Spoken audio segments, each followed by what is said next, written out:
Assalamu alaikum wa rahmatullahi wa barakatuh. Mon cher frère en Adam, mon cher frère en Islam et mon cher ami en Allah. J'espère que tu te portes bien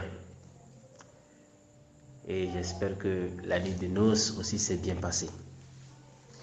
Eh bien, c'est maintenant que moi je vais te faire mes félicitations parce que il est démontré scientifiquement qu'une personne qui est emplie d'émotions, que ce soit d'une émotion négative ou positive, eh bien, tout ce qu'on lui dira dans ces instants d'émotion ne pourra pas vraiment rentrer.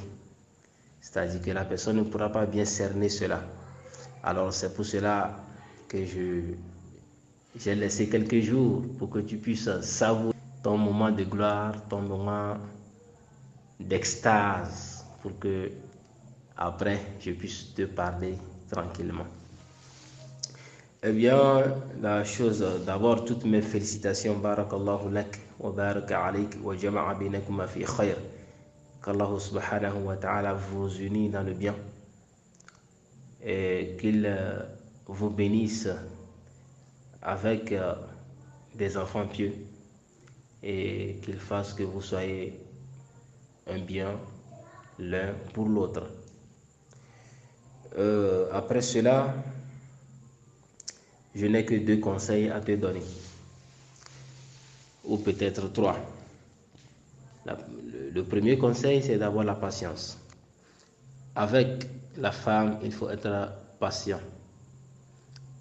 Car le prophète sallallahu alayhi wa sallam nous a dit qu'une femme est comme un arbre, un petit arbuste.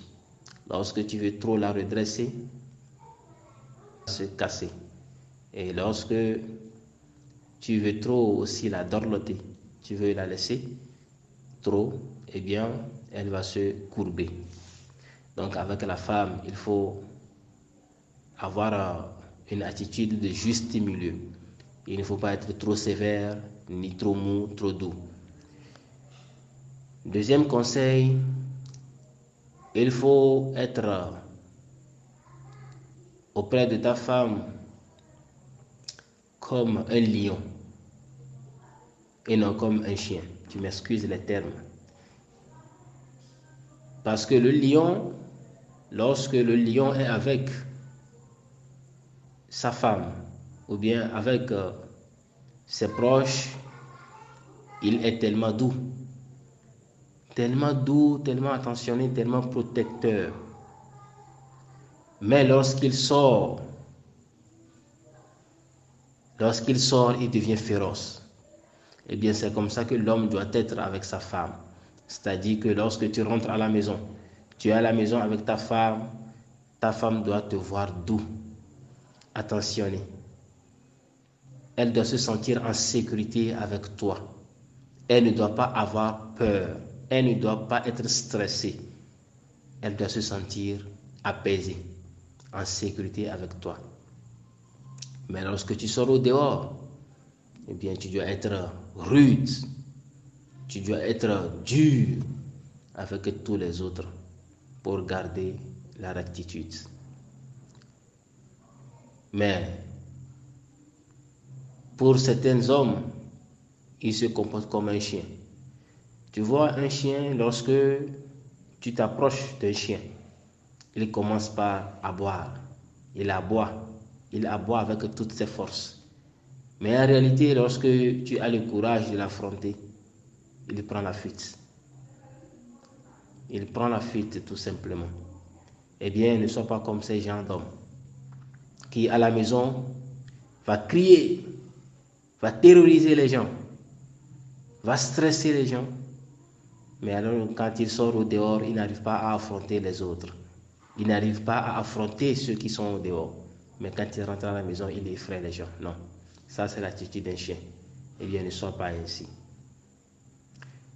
Et le dernier conseil que je vais te donner, sache que ta femme a besoin que tu sois pour lui un père qui l'entretient. Elle a besoin de voir en toi un frère qui la protège. Elle a besoin d'un ami qui lui sert de confident. Elle a besoin que tu sois pour elle, pour l'aimer toute sa vie. Eh bien, voici les conseils d'un petit frère, les conseils d'un petit frère à son aîné. Et j'espère que ces conseils te seront profitables. Et moi aussi, j'espère que ça me serait profitable dans le futur. Qu'Allah subhanahu wa ta'ala nous assiste tous. Assalamu alaikum wa rahmatullahi wa barakatuh. Que Dieu vous bénisse.